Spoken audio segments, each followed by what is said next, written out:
Salut la team! Direction le Festival international des Jeux de Cannes 2025. Allez, c'est parti!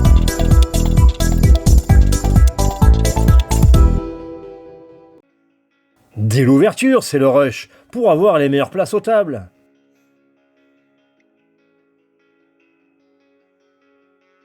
Et on commence par le stand Ludonote.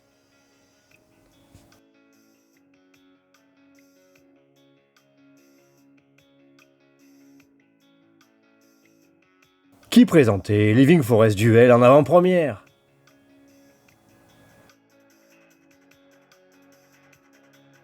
Et Colt Express en version XXL.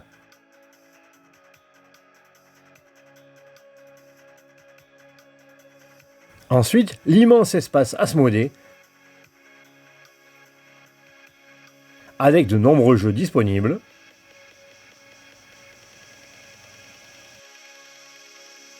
Et on continue avec le showroom des nouveautés et avant-première.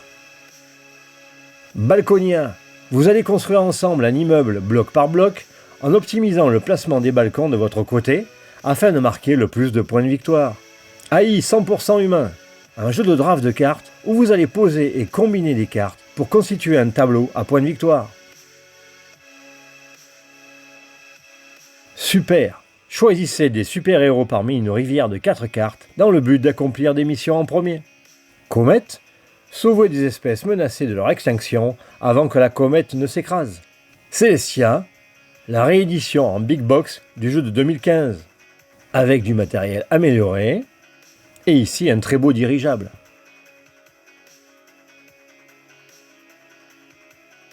Dungeon Exit, je vous l'avais présenté dans ma vidéo de partenaire, un jeu de logique et de placement de tuiles. Heroes Love to Lie, un jeu de cartes avec bluff, affrontement et identité secrète. Belles illustrations et beau matériel.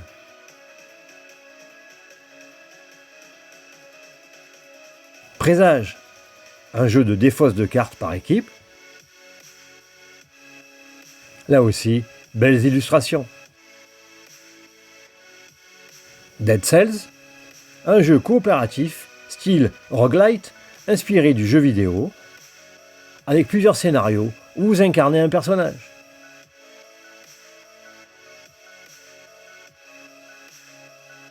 Mythic Arena, un jeu de cartes et d'affrontement où vous allez aligner vos cartes divinités du mieux possible.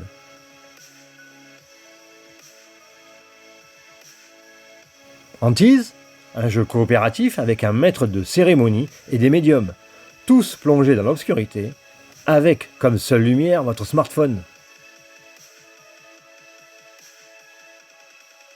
Lacuna, un jeu de réflexion où vous ramassez des fleurs sur un étang en traçant une ligne imaginaire entre deux fleurs. Tesseract, un jeu de défi coopératif alliant logique et manipulation de dés. Ici le Tesseract avec ses 64 dés. La traque, vous allez rechercher d'anciens responsables du Troisième Reich en déployant vos agents aux quatre coins du globe afin de collecter des indices et identifier les fugitifs. On a ici un thème très original. Shadowblades. En tant que maître espion, déployez, armez puis recrutez vos assassins afin d'accomplir vos missions et remporter la victoire. Fate, les défenseurs de Grimmel. Un jeu coop style Tower Defense où vous éliminez des monstres pour gagner de l'expérience et améliorer votre héros, tout en résolvant des quêtes afin de trouver des armes et de l'équipement. Rezafa, un jeu de stratégie où votre marchand devra parcourir les routes commerciales, acheter et vendre des marchandises, construire des ateliers pour développer son activité tout en gérant les ressources d'eau. Navoria. Recrutez des soldats, des aventuriers, des marchands, des artisans ou des bâtisseurs afin d'explorer différents continents.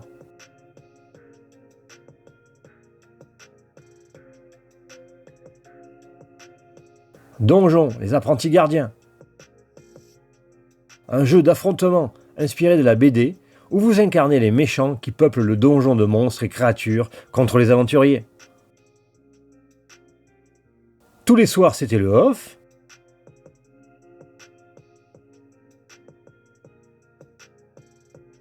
Il permettait aux auteurs de présenter leurs protos. On trouvait tout type de jeu.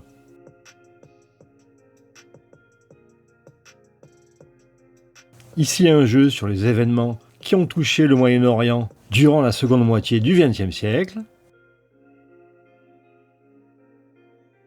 Un proto très coloré, style contrôle de territoire. Un jeu de Pichnet dans notre système solaire proche.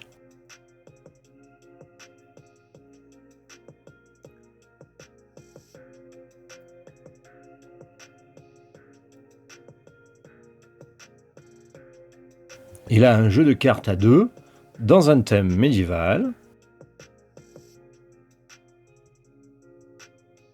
Ensuite, présentation des nommés à l'As d'or enfant.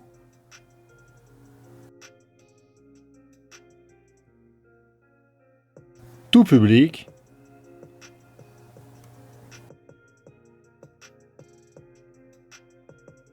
Initié.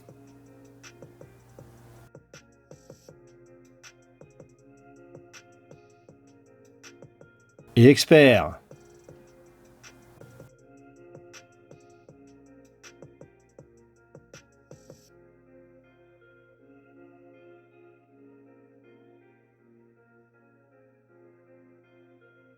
Et les vainqueurs sont Opération Noisette,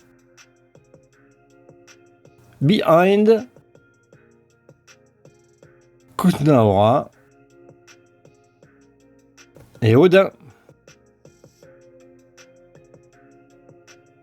Gros stand chez Lucky Duck Games.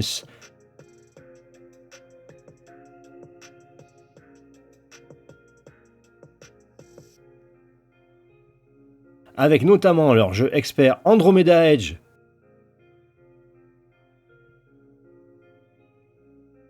Celui-là, j'ai prévu de vous le présenter avant la campagne en financement participatif prévue courant deuxième trimestre.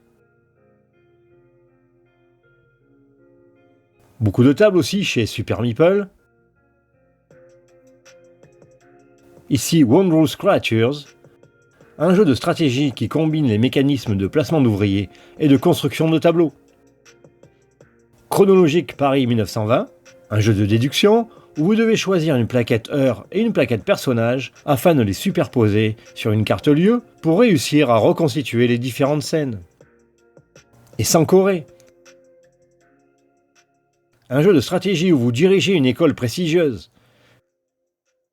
Vous allez accueillir des étudiants, leur donner des cours, les diplômer, développer votre cursus et ajouter de nombreux manuscrits à la bibliothèque de l'université pour faire progresser les connaissances. On continue avec Duck and Cover chez Captain Games. Inspiré de Skyjo, vous devez soit canarder votre canard en le déplaçant sur la grille, soit couvrir vos cartes canards avec d'autres canards. Simple et fun. Et justement, il y avait aussi un stand Skyjo avec leur dernière version du jeu.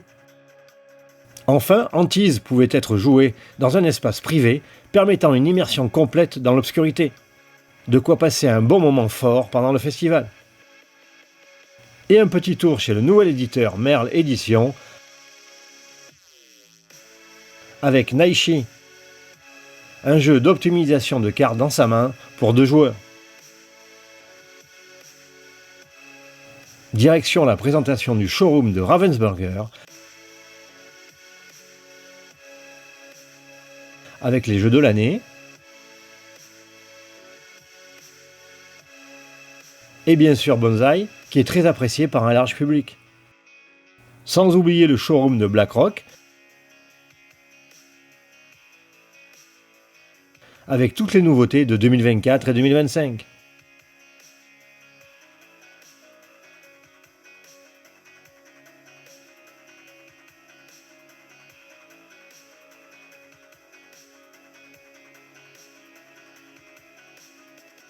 Du familial, avec beaucoup de jeux de cartes.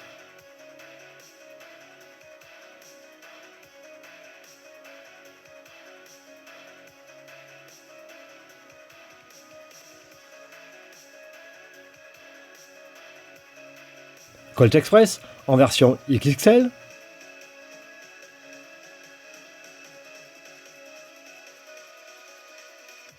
et beaucoup d'autres sorties.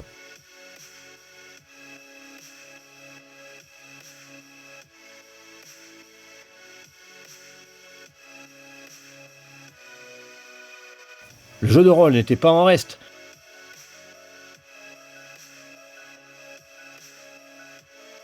Avec tout un étage rempli d'éditeurs et d'accessoires de jeu.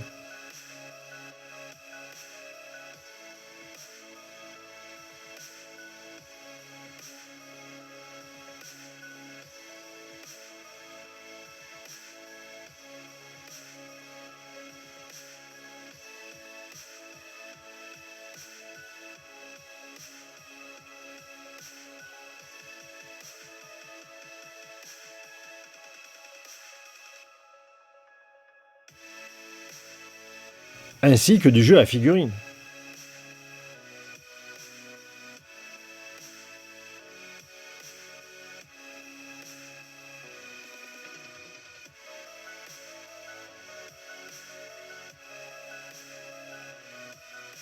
Chez Arcane Asylum, on trouvait du JDR dans de nombreux univers, dont bien sûr Dune, avec une nouvelle extension que j'ai récupérée pour ma prochaine campagne.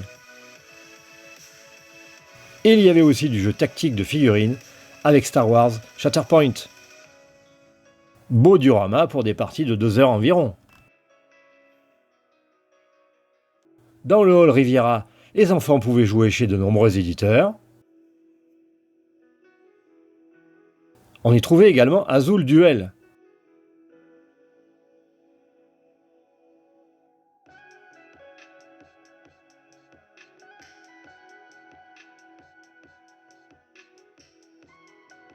Un jeu à 2 avec de nouvelles mécaniques de pose de tuiles pour des parties de 30 minutes environ. Joli stand chez Repos Prod pour Four Crown. Un jeu de bluff et de trahison pour tout public. Très beau stand pour Kelp.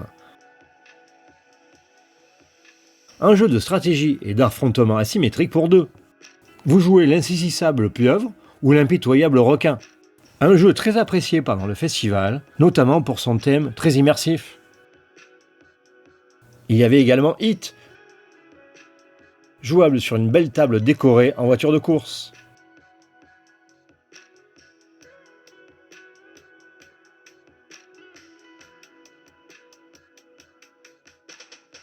Voilà pour mon tour du Fige 2025. Et cette année, le festival a dépassé son record d'affluence en atteignant 110 000 entrées. Allez, peut-être à l'année prochaine. En tout cas, à bientôt sur Je Conseille.